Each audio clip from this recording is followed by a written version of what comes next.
ce matin, une expérience scientifique vous a été proposée, d'accord, qu'on a appelée situation 1.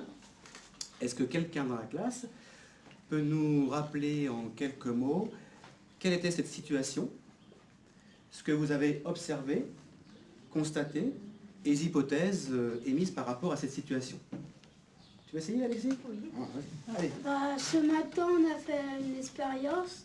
On a pris comme matériel, on a pris une bougie, un briquet et un récipient, un contenant. Et on a observé qu'on a allumé la bougie. Après, on a mis le contenant au-dessus de la bougie, à l'envers. Et la bougie s'est éteinte en quelques instants. Quelqu'un d'autre veut passer après au constat, ce qu'on a noté? Oui, Charlotte, tu prends le relais? Merci, Alexis, bravo pour tes efforts, c'est très bien. Alors, ce matin, on a aussi aimé poser des questions ou trouver des hypothèses pourquoi. Quelle réaction aurait la flamme avec un contenant plus grand et en combien de temps s'éteindrait-elle? Première question, donc après on va valider plus tard. On va valider. Voilà. Quelqu'un veut prendre le relais peut-être? Non? Allez Daniel, vas-y, c'est très bien, voilà. Cette séance qui se déroule dans une classe de CM2 établit un lien entre les sciences et les mathématiques par l'utilisation faite de données recueillies lors d'une expérience. Alors on s'est posé beaucoup de questions. Alors maintenant, vous allez vous lever, je vous propose une situation numéro 2. Que va-t-il se passer si je change donc de contenant? Oui? La bougie va s'éteindre plus lentement parce que déjà, c'est vrai qu'elle est toujours plus alimentée, mais elle a quand même une plus grande place, donc elle peut plus prendre d'air avant de complètement être à bout de souffle. Par exemple, autre hypothèse, on y va, hein, de toutes les questions possibles. Oui, Willy? Qu'il y a tellement plus d'air que dans le petit récipient, dans le petit contenant, que la durée de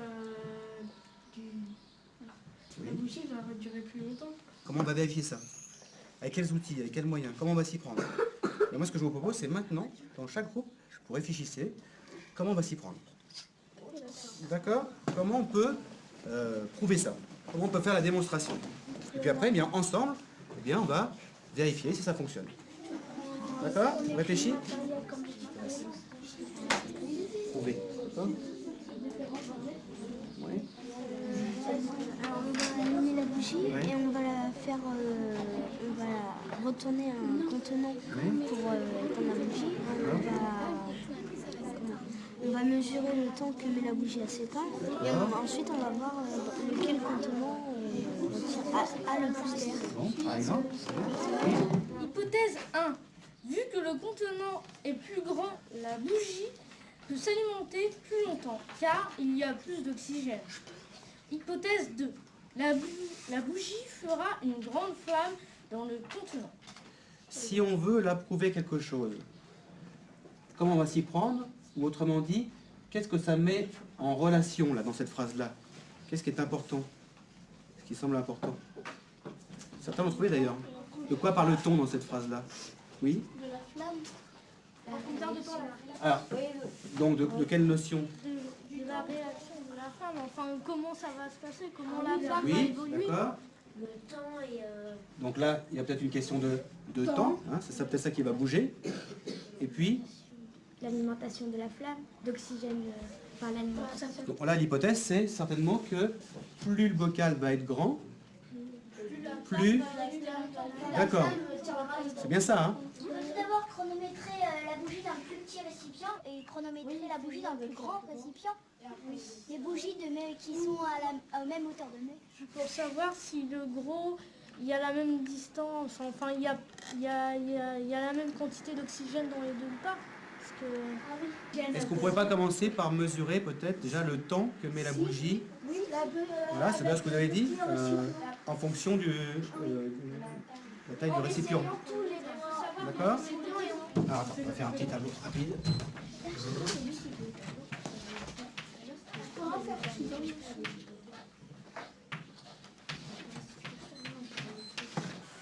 Et là, qu'est-ce qu'on a fait? On a mesuré Le temps. le temps. Avec quelle unité? Temps en quoi? En secondes, hein? Temps. Temps.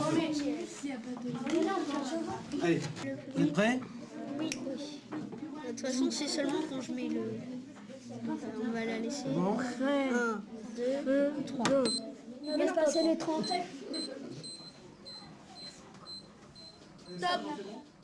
Toujours le top, le départ, top de fin. Oui. Allons-y. Top. Tu peux lâcher. Oui, c'est bon, Willy. Moi aussi, ça me...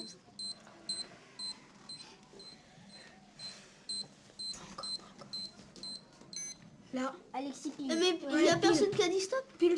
Il n'y a personne qui a dit On n'a stop. pas vu la fumée, on Si a je l'ai vu, 34, 6. 06 ou 6? Ah, 06, d'accord. Et toi? 34, 93. Ah oui, donc toi, c'est plus près de... 34, moi j'ai 35, 24. On arrondit à 34. De toute façon, il faut bien faire un choix. Et le dernier? Alors, Pour le dernier, il faut... tiens, Damien. Pour le dernier. Parce que, attention. Top. Celui-là, ça va pas. Non, c'est bon. Ça va, Marius, ça? Ah, c'est bon, je vois.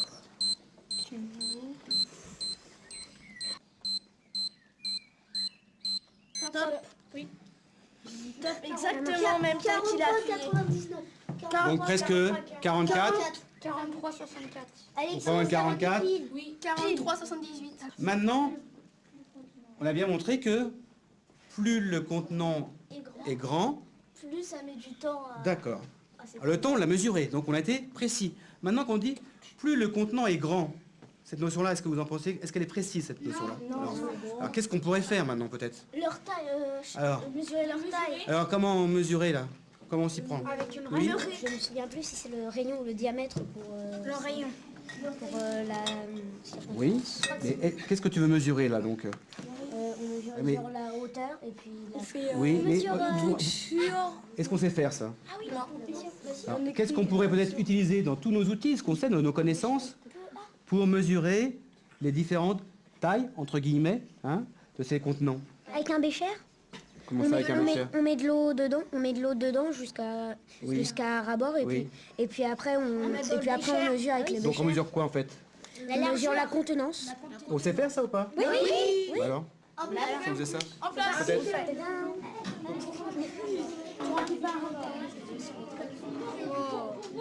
Allez, là, il y aura... Là, vous en êtes à combien pour l'instant? Là, on en est à 400 plus 400 plus 400 plus 120 plus 40. D'accord. Donc Ok. 800, 1360 là on est. Là, très bien. Là-bas, c'est fait. Allez, je coupe de près. Oui, c'est deux, j'ai eu. Hein, ici, là. On a la même mesure. Là-bas, c'est en cours. Et ici? C'est-à-dire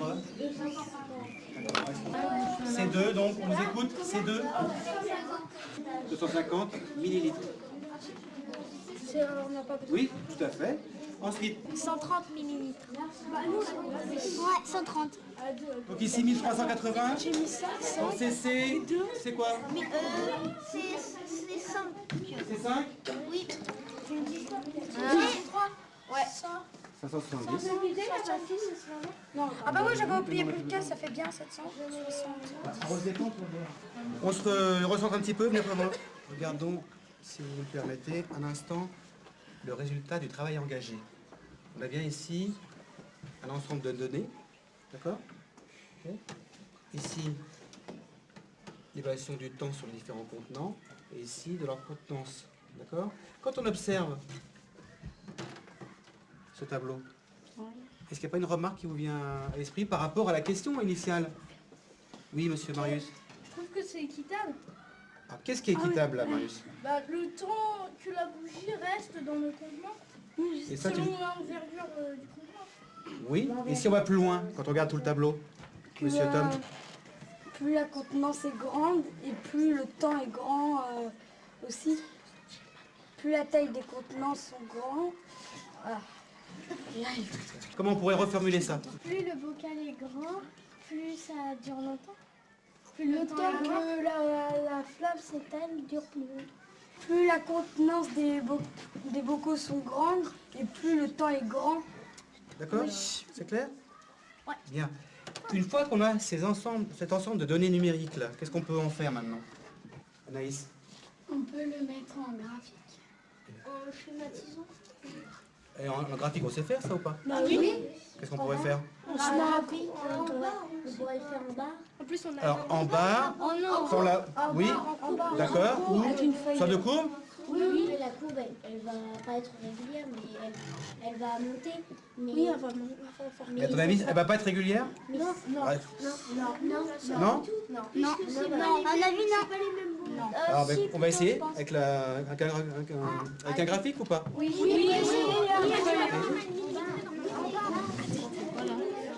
Là, je mesure. On a fait les graduations pour le temps. Oui. En seconde, on ne sait pas comment faire pour... Alors, on a 1380 millilitres. Si on prend 1 cm égale 100 millilitres, donc 10 cm. 1000 millilitres. Oui. Et après, donc est-ce que c'est possible ça?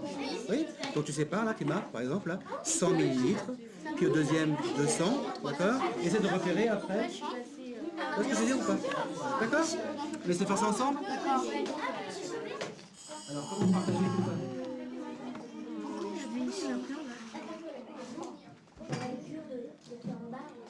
Ah oui, donc on trouve, peut-être ce sera plus simple. S'il vous plaît, lorsqu'on observe ce graphique-là, qui donne une certaine lecture de nos données numériques, là, qu'est-ce qu'on peut en conclure? Regardez bien ça, c'est intéressant. Oui.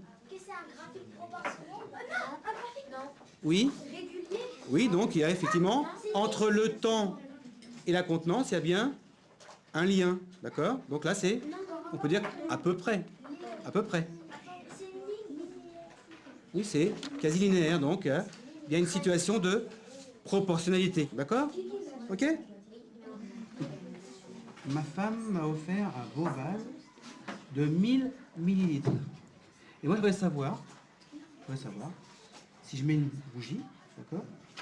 Que je recouvre la bougie de ce vase, combien de temps, à votre avis, la bougie va mettre pour s'éteindre? Marie? Entre 30 et 40 secondes, oui, je pense. Oui. D'accord. Alors, regarde dans le tableau, comment faire pour peut-être être encore plus précis. Oui? On pourrait s'aider de la mesure du contenant 2.